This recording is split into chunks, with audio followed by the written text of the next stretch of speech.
All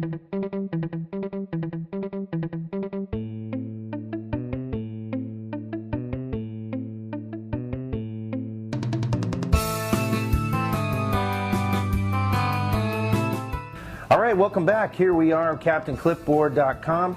I'm the captain, and well, you're the galley. I'm about ready to let you know. Here's the picks and predictions for the afternoon, the late games. First up, we've got the New Orleans Saints rolling up into Buffalo. Hey, Drew Brees, #1 quarterback in the league right now. The Saints, #1 offense in the NFL. Buffalo, pretty much any team is going to have a tough time stopping this offense because they are just so well balanced. They pass like crazy, but Mike Bell has just been awesome, and then a little bit of Reggie Bush here and there. Bell's hurt this week, but Pierre Thomas is back, and they still have Reggie Bush. It's going to be too much for the Buffalo Bills to handle, I believe. Buffalo bounced back after a tough, gritty loss to New England Patriots on Monday night of Week 1. But this week is going to be tough. It's going to be a really big load for them to handle. I'm going to take the New Orleans Saints in the first matchup of the late games. After that, we've got the Chicago Bears coming out west to take on the Seattle Seahawks. And, Chicago got up on the Super Bowl champs last week with a last-second field goal to beat them at home. Seattle pretty much had their lunch handed to them. The other big thing that happened, too, was Matt Hasselbeck went down with a broken rib, and their offense wasn't moving before that happened anyway, but it's just to add insult to injury. He will most likely be out this week, and Seneca Wallace, the backup, will be coming in to take his place. But Seattle is such a tough team at home. The Bears are still kind of, trying to figure themselves out if they're a running team or a passing team, even though they've got Jay Cutler now at the helm. I'm going to take the Seattle Seahawks in this one because they're playing at home. It's going to be a close one, but I'm taking the Seahawks. After that, we've got the Pittsburgh Steelers rolling into Cincinnati, another division rival matchup. These two teams know each other well. The Pittsburgh Steelers have played them tough, and they've won the last 5 meetings. But the Cincinnati Bengals right now, I think, are gaining some confidence. They lost a close game in Week 1 on a fluke play to the Broncos, which you'll probably remember. They went up into Green Bay, and they beat a injury-depleted Packer team, which pretty much anybody out there was taking the Packers to win that game. But I'm going to go out on a limb here. I've already picked my upset pick in Detroit, but this is going to be kind of a backup upset pick. I'm going to take the Bengals at home. They're going to break that 5-game losing streak this week. I'm taking Cincinnati over the Steelers. Next up, we've got Denver at the Oakland Raiders. Now, these two teams hate each other. The rivalry is deep, and it goes way back.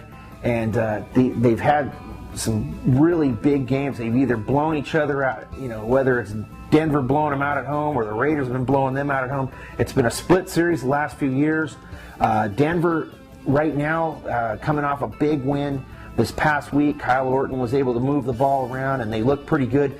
Raiders defense has been really solid. It's kind of a surprise thing. They're actually stopping the run to a certain degree, and they pulled out a miracle. Jamarcus Russell could be the only factor in this game of why they won't win, but if he can get it going and can get his accuracy together, I'm taking the Raiders. Once again, I'm representing right here. We're taking the Raiders.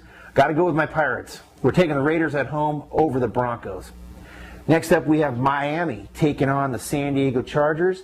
These two teams met last year back in October, and the Miami Dolphins beat them 17-10. Miami really squandered an opportunity the Monday night against the Colts. They had a chance. Their Wildcat offense was fantastic. They rolled up over almost 300 yards of rushing yards against the Colts, and the time of possession was absurd. It was almost 3/4 to 1 in the amount of time of possession that Miami had, but they left too much time on the clock. Peyton Manning rolled down the field, last-second touchdown to beat him, and that just really hurt this young team. San Diego Chargers lost a close one to the Ravens at home, so they're both coming off of losses. San Diego's playing at home, though, and LT is back this week, and they've got a lot of weapons, and they've got a much better defense than the Colts, and I just don't see Miami beating San Diego at home. So I'm going to take the Chargers at home. The Sunday night game, this is going to be a really good game, a real big shootout. This is going to be Peyton Manning and the Indianapolis Colts, undefeated, going into Arizona to take on Kurt Warner and the Arizona Cardinals. There's going to be a lot of passing that rock around. They're going to be slinging it. I'm not really going to see a whole lot of running. I don't think your fantasy running backs are going to get a whole lot of points this week. It's going to be mainly Warner versus Manning and the defenses. And I think the Cardinals just have a little bit better defense. I normally don't go against Peyton Manning and the Colts, but this one, I'm taking them. Arizona's going to be pumped. It's a Sunday night game, prime time. I'm going with the Cardinals. And we'll be back after a couple of messages with the Monday night preview with Carolina at Dallas. Oh, there we are. How you doing, mates? That's right. We're back. It's the Monday night preview. And guess what? I was right. A lot of you guys were picking the Dolphins. The little lovable fish out there, huh?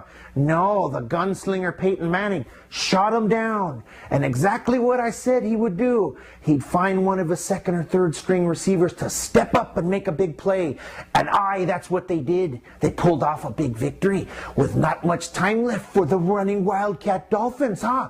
No. So, whoop, whoop, I'm going to toot my horn this week. And guess what? I've got a big pick coming up for the Carolina-Dallas one, but you'll have to stay tuned to find out what it is.